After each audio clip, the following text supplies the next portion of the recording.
today's topic that we are going to discuss is about recent increase in tomato prices. We all know tomato has been one of the major components of Indian cuisine, and in recent times this is a trend that has been followed for the past 5 or 10 years. Around this July, August, this month and all, the tomato prices will witness a sudden surge.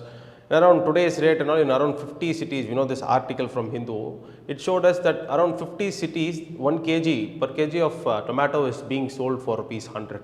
So what is this? Why is this happening? That is what we are going to see. And what is the basic economic concept that underlies this recent surge in tomato prices? So yes, we'll see what are the reasons for this sudden increase in tomato prices. So the thing is, low yield. The first major reason is low yield. There were a lot of geographical complications, geographical issues. There was this heat waves, large scale severe heat waves and all were witnessed in this summer months, and also that is one big issue that affected yields, and low rainfall also. In some places low rainfall, in some places extraordinary or high rainfall. So both are not good for cultivation, right? Both are detrimental to cultivation. So yes, these are the major geographical factors that led to this low yield per acre or per hectare, something like that. So yes, the thing is, low yield affected tomato prices. Next is transportation. And yes, July, August, we know it is the month of monsoons for India, southwest monsoon for North India, and laterly it will come to South India as the retreating monsoon, and we all know that the basics about that. And transportation, this monsoon, it greatly affected transportation of tomatoes from the producer to the markets. So that this is also a major concept that led to the increase in price of tomatoes. And shift to bean cultivation. In the previous circle of cultivation, beans they got very high prices with respect to tomatoes and all. So farmers, what they did was, in order to gain more revenue, they moved to bean cultivation and left tomato to take its own course. So take its own course means only a few cultivated. So yes, and that is also a major reason why the sudden increase in tomato price is being witnessed. So if you analyze all these three major concepts, it is interlinked to one concept of quantity or supply. The supply crunches is what has led to the increase in tomato prices, the lack of supply or reduced supply. So that is the major reason underlying this sudden recent increase in tomato prices. So yes, now we'll see the concept, economic concept underlying it. So economic concept underlying this is inflation. Inflation is nothing but the general increase in price. General increase in price of a commodity or a group of commodity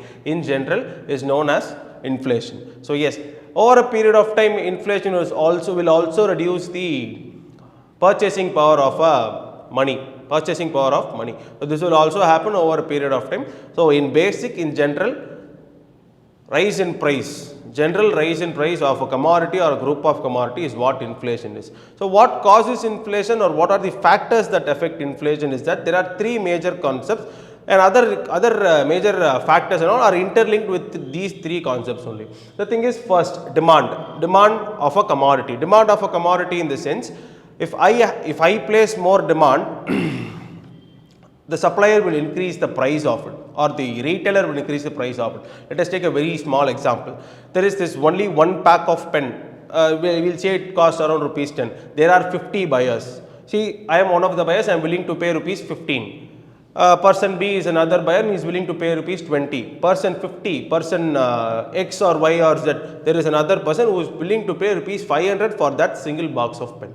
So this is how inflation happened. The original cost of the pen was rupees 10, but now the demand is more. There are around 50 buyers for that product. So the price naturally increases. I am willing to pay, X is willing to pay rupees 500 for that particular pen. So that is how demand plays a role in increasing the price of a commodity, or demand plays a role in inflation. So yes, and supply. We all saw this recent tomato example, right? How the lack of supply increases the price.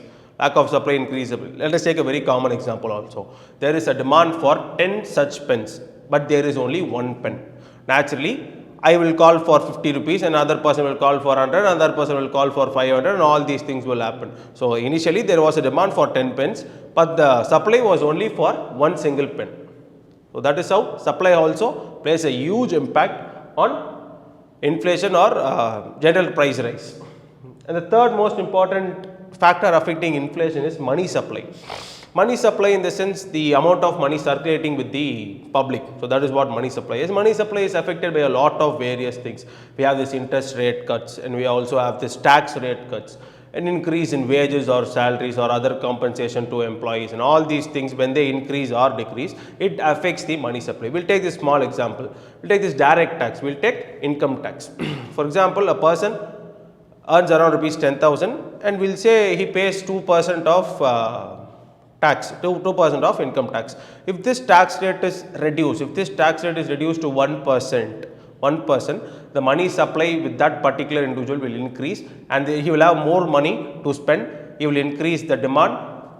So this is how inflation also occurs. This is how money supply affects inflation or general price rise. So these are the three major factors affect inflation and general price rise. So there are two important concepts when it comes to inflation, that is the demand pull inflation and cost push inflation. So demand pull inflation is nothing but the thing that we saw with demand as a factor that affects inflation. So demand pull, demand is pulling, demand is increasing. So inflation caused by the increase in demand is known as demand pull inflation. Now what is cost push inflation? Cost push inflation is nothing but when the cost of production, is the raw material, there are a lot of raw materials, right? For example, for the pen we need plastic containers, we need rubber grips, we need ink, and if all these material components that make up, all these raw materials that make up the pen, the cost of these raw materials go up, naturally the cost of production will also go up. We have transportation also, and all these things, the cost of production will go up, and inflation due to the increase in cost of production, cost is getting pushed, cost is increasing. So that is how cost push inflation occurs. So two major concepts is demand pull inflation and cost push inflation. So this is the basics about inflation. So how inflation is affected and what are the types of inflation and all. There are also other concepts related to price rise, just like price rise or price reducing and all these things, price fall. So just like inflation, we have all these things also: disinflation, deflation, skewflation, stringflation, all these things. So first we will see disinflation. So disinflation is nothing but a reduction in the rate of inflation. It is not like price is falling down, inflation only is occurring, but at a reduced pace or at a reduced rate. For example, we will take inflation earlier was around 6%. Inflation was witnessed in the economy or 3 months back. So currently if it is witnessing some 5%, now also inflation is happening only, but at a reduced pace. So it's not like price is falling down and all, inflation only is being witnessed, but the thing is it is being witnessed at a reduced rate, reduced pace or as a slow pace. So this is what disinflation is, inflation at a reduced rate. So moving on to deflation. D is something that we have negative rate. D means something negative. We demonize something. So something that is negative or something that is opposite of a positive thing is what we call as deflation. So that is how we relate inflation and deflation. Deflation is nothing but the opposite of inflation, fall in price. Fall in prices of a commodity is known as deflation. And we always, we used to confuse between deflation and deflation. Deflation is something that is negative. Negative, demonize. Let us keep it as for example, we will keep it as demonize. So demon means negative. So we will take deflation. Deflation is negative or fall in prices or opposite of inflation. So that is what deflation is. So skewflation. Skewflation is nothing but skew means something that is narrowed in. Narrowed means skew or something that is to the point or something that is skewed. Keyword and all we used to say, right?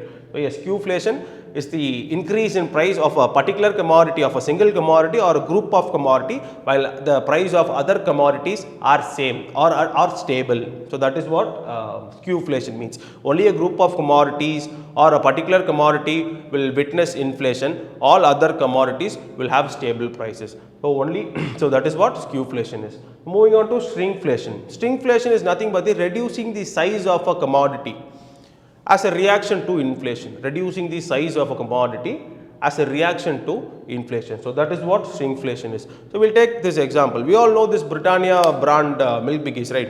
It costs, the basic pack, it costs around rupees 10.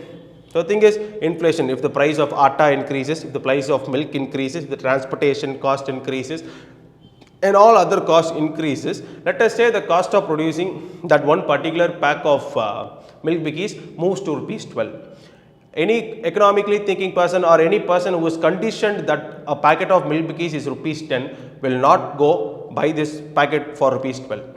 So, what milk bikis or what Britannia does is that it will keep the price as the same, it will keep it rupees 10, but instead it will reduce the size, it will reduce the portion. Earlier, if it had given 15 biscuits, 15 pieces of biscuits for rupees 10, now it will only give 12 pieces of biscuits. So, that 3 is compensated, that 2 rupees is compensated by reducing this 3 numbers of biscuit. So, this is what shrinkflation basically is, reducing the size of a commodity. So, these are the basic concepts related to price and inflation and all these things. So, this is what the inflation is, and these are the this is the reason for the recent increase in